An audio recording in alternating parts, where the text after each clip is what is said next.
podcast Badan Litbang Kemendagri.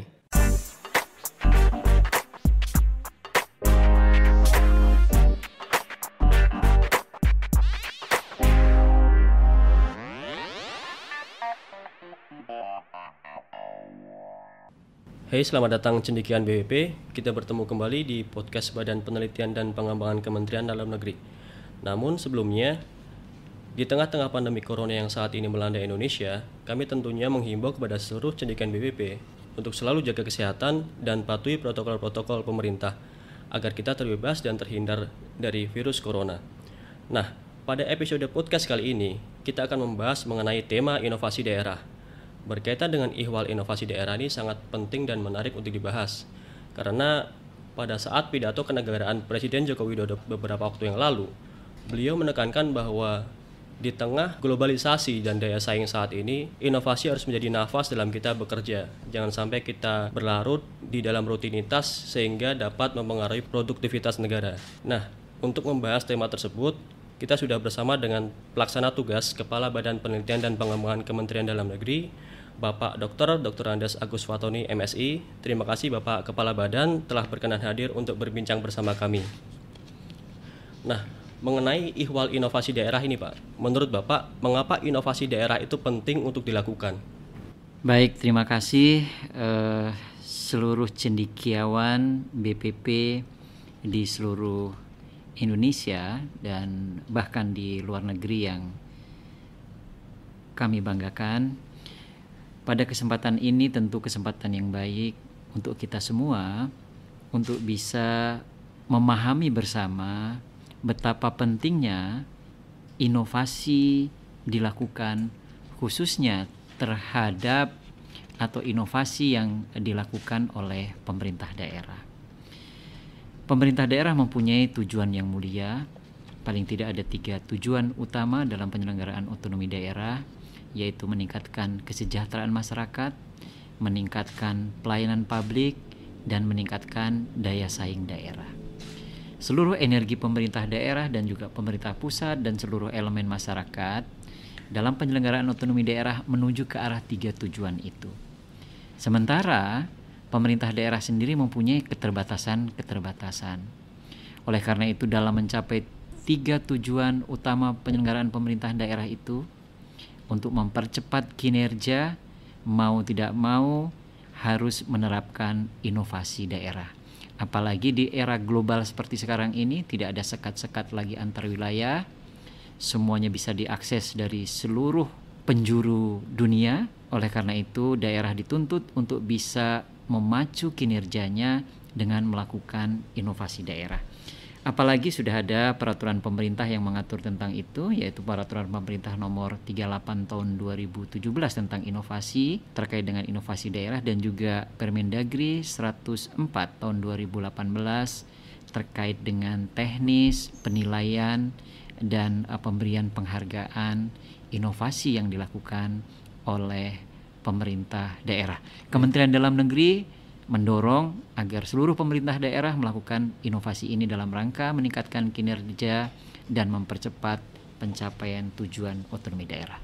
Baik, kemudian Bapak saat ini bertugas sebagai PLT Kepala Badan Penelitian dan Pengembangan Kementerian Dalam Negeri. Ya. Nah, kita tahu bahwasanya Badan Penelitian dan Pengembangan Kementerian Dalam Negeri tidak hanya fokus untuk melaksanakan kajian dan penelitian, namun berperan meningkatkan inovasi di daerah. Apakah ada strategi-strategi khusus yang bakal diterapkan oleh Bapak untuk memaksimalkan peran tersebut, Pak?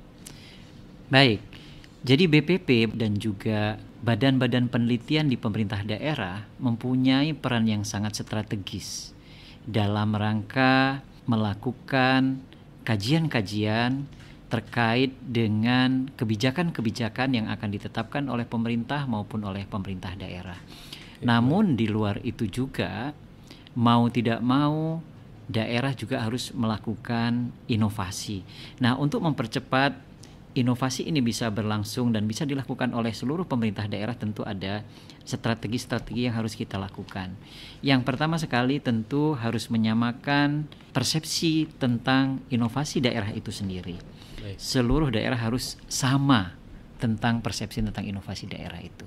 Baik. Jadi strategi itu adalah penyamaan persepsi di antara seluruh pemerintah daerah dan satu visi dan satu misi untuk pemajuan inovasi daerah dikomandoi oleh Badan Litbang Kementerian Dalam Negeri, begitu Pak? Iya, Kementerian Dalam Negeri dalam hal ini sebagai pembina umum penyelenggaraan pemerintahan daerah dan Menteri Dalam Negeri sebagai koordinator pembinaan penyelenggaraan otonomi daerah memegang peranan penting dalam rangka mendorong inovasi daerah ini. Yang pertama tadi melakukan penyamaan persepsi. Baik, apakah ada strategi lain Pak? Strategi lain yang digunakan adalah dengan mendorong daerah untuk terus-menerus melakukan inovasi. Antara lain dengan penghargaan yang diberikan oleh pemerintah dalam hal ini oleh Kementerian Dalam Negeri, dan saat ini juga sudah ada penghargaan yang diberikan oleh pemerintah melalui Kementerian Keuangan, yaitu melalui dana insentif daerah. Itu Dana salah insentif satunya. daerah. Baik, Pak. Kemudian setelah ada beberapa strategi tadi yang diterapkan, apakah ada target khusus dari Kementerian Dalam Negeri, khususnya Badan Penelitian dan Pengembangan, mengenai peningkatan inovasi di daerah, target khususnya Pak? Ya, dalam jangka panjang seluruh daerah harus melakukan inovasi, itu targetnya. Tentu itu akan ada tahapan-tahapan, ada langkah-langkah operasional yang kita lakukan dan juga ada langkah-langkah taktis di lapangan yang kita akan sesuaikan dengan kondisi daerah masing-masing. Tapi target kita seluruh daerah melakukan inovasi. Baik Pak, selain Kemendagri, kementerian atau lembaga lain juga berperan meningkatkan inovasi yang ada di daerah. Apakah perlu membangun kerjasama antar kementerian dan lembaga tersebut, Pak? Iya, tentu kerjasama ini sangat penting karena tidak ada satu lembaga pun yang bisa bekerja sendiri. Apalagi tugas-tugas kementerian juga saling terkait, sinergi, kerjasama, kemudian koordinasi antar kementerian lembaga dalam meningkatkan inovasi daerah itu sangat diperlukan. Baik, bentuk-bentuk kerjasama yang dinilai strategis menurut Bapak apa saja, Pak? Kerjasama antara lain dalam rangka penilaian yang dilakukan oleh masing-masing kementerian lembaga. Jadi saat ini memang Kementerian Dalam Negeri tidak satu-satunya menyelenggarakan penilaian atau mendorong inovasi daerah, banyak kementerian lain juga yang melakukan, sehingga kita perlu berkolaborasi dalam ikut melakukan penilaian, kemudian ikut mendorong inovasi daerah itu sendiri. Kemudian nanti juga ada keterpaduan antara kementerian lembaga yang membedakan inovasi yang didorong antara kementerian lembaga itu sendiri, sehingga tidak ada tumpang tindih. Semuanya berada dalam jalur yang masing-masing berbeda satu dengan yang lain. Baik, tadi menarik ya Pak. Ada beberapa kementerian lain yang juga memberikan penghargaan kepada pemerintah daerah terkait penyelenggaraan inovasi daerah. Nah, menurut Bapak, praktik-praktik seperti itu bagaimana menurut Bapak? Iya, jadi penghargaan ini merupakan motivasi untuk mendorong inovasi agar berjalan lebih baik. Nah, penghargaan bisa saja diberikan, tetapi pembinaan itu juga penting. Kementerian Dalam Negeri juga kementerian lembaga lain melakukan pembinaan. Namun dari beberapa aspek dan dari beberapa bidang, tentu ada bidang-bidang yang berbeda. Misalnya Kementerian Dalam Negeri melakukan penilaian terhadap 3 aspek inovasi, yaitu terkait dengan tata pemerintahan, kemudian terkait dengan pelayanan publik, dan bentuk lainnya yang nanti disesuaikan dengan tugas dan fungsi Kementerian Dalam Negeri. Oh, jadi Badan Penelitian dan Pengembangan Kementerian Dalam Negeri selaku leading sektor untuk pembinaan inovasi di Kementerian Dalam Negeri itu memberikan penghargaan kepada daerah di 3 aspek fokus tersebut, Pak? Iya, di 3 aspek. Nah, kemudian apa harapan Bapak untuk pemajuan inovasi di daerah nantinya, Pak? Iya, jadi dengan penyamaan persepsi yang dimiliki oleh semua stakeholder, baik oleh kementerian lembaga yang ada di pusat maupun oleh pemerintah daerah, diharapkan inovasi menjadi kegiatan sehari-hari. Jadi kita tidak terjebak pada kegiatan rutinitas, kegiatan yang hanya menghasilkan pekerjaan-pekerjaan yang rutin begitu, yang dilaksanakan sehari-hari dari tahun ke tahun, dari masa ke masa tetap sama, tetapi diharapkan seluruh pemerintah daerah melakukan inovasi yang betul-betul dapat meningkatkan kinerja, dapat memacu kinerja dalam rangka pencapaian tujuan otonomi daerah itu sendiri. Baik Pak, dengan harapan-harapan tersebut, kira-kira menurut Bapak apa saja kendala-kendala yang akan dihadapi nantinya untuk pengembangan inovasi di daerah tersebut, Pak? Ya, kendala dalam pengembangan inovasi di daerah hampir sama dengan kendala kegiatan yang lain. Yang pertama, persepsi yang masih belum sama. Yang kedua, masalah sumber daya manusia kita yang tentu masih terbatas. Artinya yang mempunyai cara berpikir, kemudian mempunyai jiwa inovasi sendiri itu juga perlu ditanamkan oleh kita semua, termasuk di dalamnya bagaimana mendorong, memberikan stimulan kepada seluruh pegawai di pemerintah daerah untuk terus-menerus melakukan inovasi, sehingga inovasi yang dilakukan secara individu menjadi inovasi yang dilakukan oleh suatu lembaga, kemudian atau OPD, inovasi OPD ini menjadi inovasi pemerintah daerah dan seterusnya.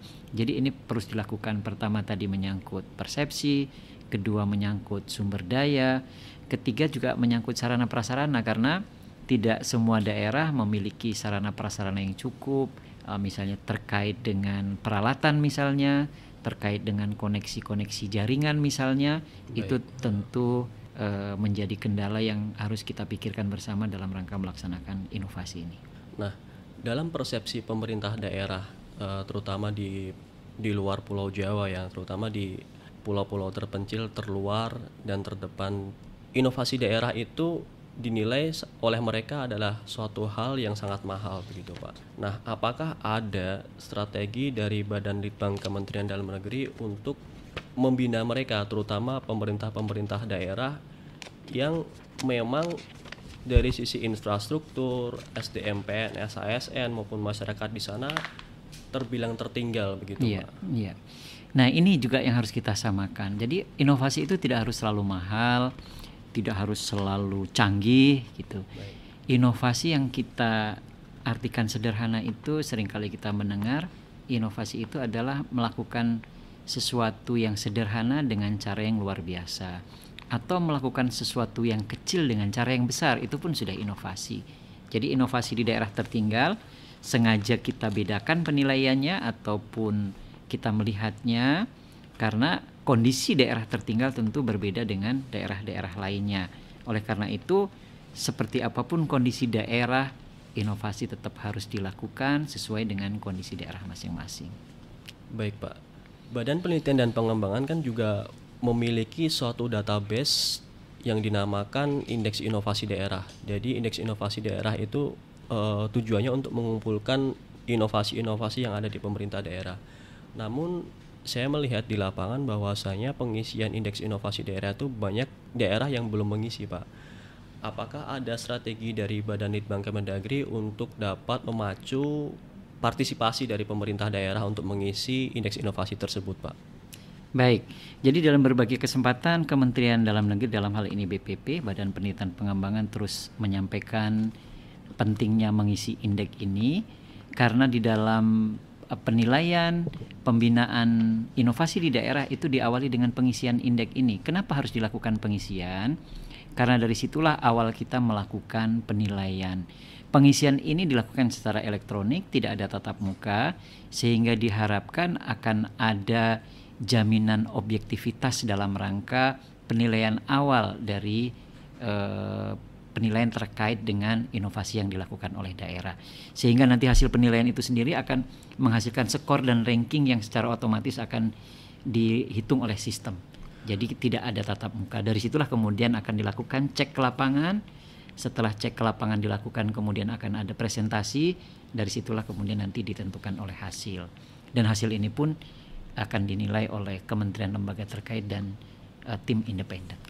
Nah, indeks inovasi daerah ini kan instrumen yang sangat menarik dan sangat penting untuk pengembangan inovasi di daerah, karena di situ saya lihat memetakan mana daerah-daerah yang kurang inovatif dan tidak inovatif begitu Pak. Nah, dengan sudah ada terbentuknya peta-peta di indeks inovasi daerah tersebut, apakah ada treatment khusus oleh Badan Litbang Kemendagri untuk dapat memajukan inovasi terutama di daerah-daerah yang kita data ternyata belum inovatif begitu? Ya, ini sebenarnya kan ada beberapa hal ya terkait dengan pengisian indeks ini. Yang pertama, bisa saja suatu daerah itu sebenarnya sudah banyak melakukan inovasi tapi tidak melakukan pengisian. Baik. Itu yang pertama. Yang kedua, mengisi tetapi tidak tepat pengisiannya. Baik. Yang ketiga, tidak aware, daerah tidak aware terkait dengan inovasi ini. Dia tidak peduli dengan inovasi, juga tidak melakukan pengisian. Ini yang jadi problem. Maka yang harus kita lakukan bersama adalah bagaimana memacu daerah untuk terus melakukan inovasi dan kemudian mendorong daerah untuk melaporkan inovasi yang sudah dilakukan tadi melalui pengisian indeks. Nah, indeks ini juga penting, sebenarnya juga sekaligus menjadi acuan bagi daerah apa saja yang inovasi bisa dilakukan. Karena dari indeks inilah panduan, juga sekaligus panduan bagi daerah bagaimana tahap-tahap ataupun aspek-aspek yang dilakukan dalam melakukan inovasi. Nah, untuk indeks inovasi daerah ini banyak diperhatikan oleh kementerian-kementerian KL lain dan dimanfaatkan oleh mereka seperti Ristek, kemudian LIPI dan LAN. Nah, kira-kira pemanfaatan selanjutnya indeks inovasi daerah itu seperti apa, Pak? Selain sebagai peta pembinaan dan media untuk pemberian penghargaan Innovative Government Awards. Baik, jadi memang dalam penyusunan indeks inovasi daerah kita itu melibatkan banyak pihak, banyak kementerian lembaga kita dalam menyusun itu, sehingga indeks ini juga nanti bisa digunakan bersama-sama atau bisa digunakan oleh pihak lain dalam melihat suatu inovasi. Penyusunan indeks ini bukan hanya pemikiran kita saja, tetapi juga kita menggunakan referensi Global Innovation Index. Jadi indeks inovasi global yang sudah ada, kemudian kita kembangkan sesuai dengan kondisi di Indonesia. Ini kan ada satu masalah juga, Pak, di mana banyak litbang di pemerintah daerah itu seperti kekurangan sumber daya, baik itu material maupun sumber daya manusia, karena dia harus menempel di Bapeda atau OPD lainnya, Pak. Nah, menurut Bapak bagaimana strategi untuk mengatasi kendala-kendala tersebut, Pak? Baik, ini yang memang banyak dialami permasalahan ini baik di Badan Penelitian dan Pengembangan di kementerian lembaga maupun di pemerintahan daerah, di mana sumber dayanya dirasa kurang cukup. Terutama itu. Keduanya juga motivasi, karena lembaga ini sebagian masih menganggap bahwa lembaga ini tidak penting.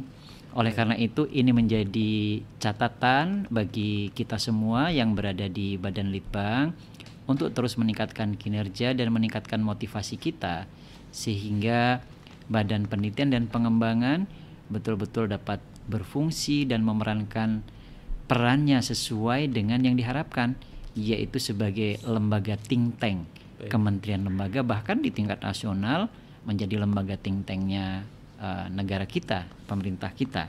Baik, terima kasih Bapak PLT Kepala Badan Litbang Kementerian Dalam Negeri telah bergabung di podcast Badan Penelitian dan Pengembangan Kementerian Dalam Negeri.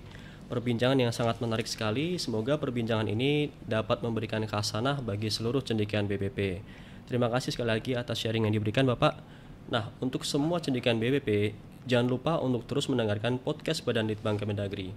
Kalian bisa mendengarkan di portal Spotify dengan cari atau klik Badan Litbang Kemendagri.